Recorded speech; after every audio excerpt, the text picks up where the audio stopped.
ભાવનગરમાં ફોરેસ્ટ વિભાગ પર બેદરકારીનો આરોપ લાગ્યો છે, જ્યાં મહુવા તાલુકાના બોરડી ગામના વાડી વિસ્તારમાં ઇલેક્ટ્રિક શોક લાગતા એક સિંહણનું મૃત્યુ થયાનો દાવો થયો। મકાઈના પાકને રક્ષણ આપવા માટે ગેરકાયદેસર ઇલેક્ટ્રિક શોક મૂકવામાં આવ્યો હતો, જ્યાં આ બનાવ બન્યો છે। ઘટનાને પગલે પાલિતાણા શેત્રુંજી ડિવિઝન હેઠળ આવતા વાઇલ્ડ લાઇફ વિભાગના અધિકારીઓ બનાવ સ્થળ પર પહોંચ્યા। એફએસએલની ટીમ પણ સ્થળ પર પહોંચશે। સિંહણના મૃતદેહને પેનલ પીએમ માટે ગેબર સેન્ટર ખાતે લઈ જવામાં આવશે। વધુ વિગતો મેળવીએ સંવાદદાતા પાર્થ પાસેથી। પાર્થ, જે બેદરકારીનો આરોપ લાગ્યો છે, ફોરેસ્ટ વિભાગની આ બેદરકારી સામે આવી રહી છે, શું કાર્યવાહી અત્યાર સુધીમાં અને શું સ્થિતિ છે?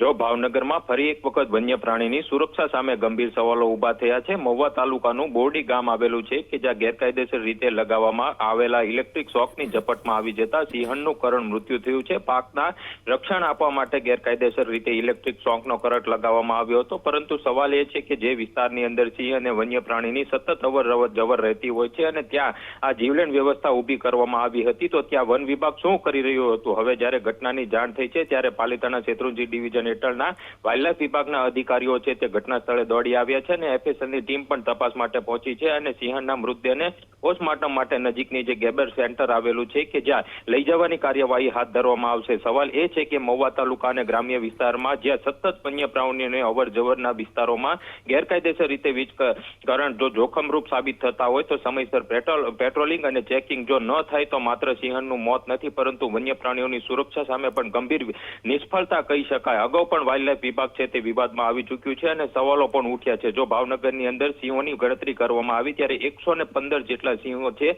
તે ભાવનગર જિલ્લાની અંદર હતા। સરકાર સિંહોના સંરક્ષણ અને સંવર્ધન પાછળ કરોડો રૂપિયા જો જ્યારે બજેટ ફાળવતી હોય ત્યારે જવાબદાર વિભાગ સામે પણ સરકારે વિચારવું પડશે કે આ પ્રમાણે બેદરકારી જોખમરૂપ સાબિત થઈ શકે છે। જે ચોક્કસથી પાર્થ, આભાર આપનો આ સમગ્ર માહિતી માટે। તો આ બેદરકારી જોખમરૂપ સાબિત થઈ ચૂકી છે, કારણ કે આ પ્રકારે જે ગેરકાયદેસર વીજશોક અહીં ગોઠવવામાં આવ્યા હતા, જે વન્ય પ્રાણીઓ માટે હવે ખતરા સમાન ઉભા થઈ રહ્યા છે અને તેના કારણે જ આ સિંહણનું મોત નીપજ્યું છે। એક તરફ જ્યારે વન્યજીવના સંરક્ષણ સુરક્ષા માટે બજેટ ફાળવવામાં આવે છે, તેની પાછળ ખર્ચા કરવામાં આવે છે અને તકેદારીના ભાગરૂપે જ્યારે અહીં આ પ્રકારે વન વિભાગની બેદરકારી પણ જોવા મળી રહી છે, કારણ કે અહીં જે વીજશોક છે તે ગેરકાયદેસર રીતે લગાવવામાં આવ્યું હતું, ત્યારે સવાલ ઉઠી રહ્યા છે કે આખરે અહીં જ્યારે ફેન્સિંગ તાર, જે વીજ તાર લગાવવામાં આવ્યા, તો તેની તપાસ કેમ ન કરાઈ અને વન વિભાગ ઊંઘતું જોવા મળી રહ્યું છે, કારણ કે મહુવા તાલુકાના આસપાસના જે ગ્રામ્ય વિસ્તારો છે ત્યાં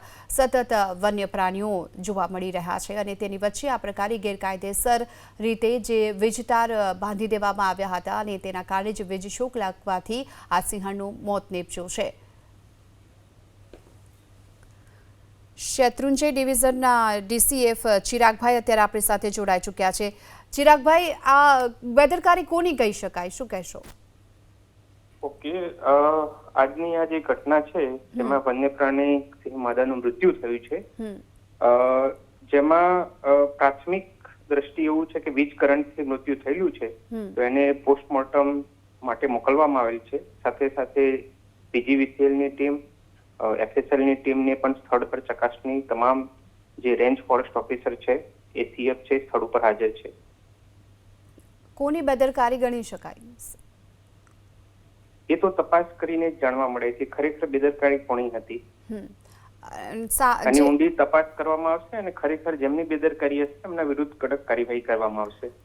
અને જે આ ફેન્સિંગ તાર જે ઇલેક્ટ્રિક શોક લાગતા આ પ્રકારના વીજ તાર જે લગાવી દેવામાં આવ્યા હતા, તો તેને લઈને કોઈ કાર્યવાહી, કારણ કે જે વ્યક્તિએ આ પ્રકારે લગાવ્યું છે તેની સામે કોઈ કાર્યવાહી અથવા હવે કયા પ્રકારની ત્યાં તપાસ પણ કરવામાં આવશે? જો હજુ પણ આ પ્રકારે ખેતરોમાં આવા ઇલેક્ટ્રિક વીજ શોક લાગતા તાર હોય તો તેની તપાસ થશે હવે આગળ?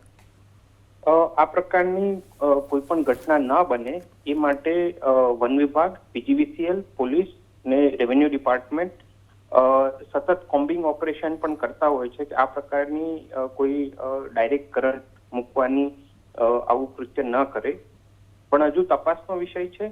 બીજું એ છે કે વન્ય પ્રાણી કરતા પણ માનવ જીવન માટે પણ આ ખૂબ જ ખતરનાક છે, એટલે આમાં ઊંડી તપાસ થશે અને વન્ય પ્રાણી અધિનિયમ 1972 જે વાઇલ્ડ લાઇફ પ્રોટેક્શન એક્ટ અંતર્ગત આની કાર્યવાહી કરવામાં આવશે। જી આભાર આપનો અમારી સાથે જોડાવા માટે, ચર્ચા કરવા માટે. તો મકાઈના પાકને રક્ષણ આપવા માટે જે ગેરકાયદેસર ઇલેક્ટ્રિક શોક મૂકવામાં આવ્યો હતો અને ત્યાં જ આ પ્રકારનો બનાવ બન્યો છે.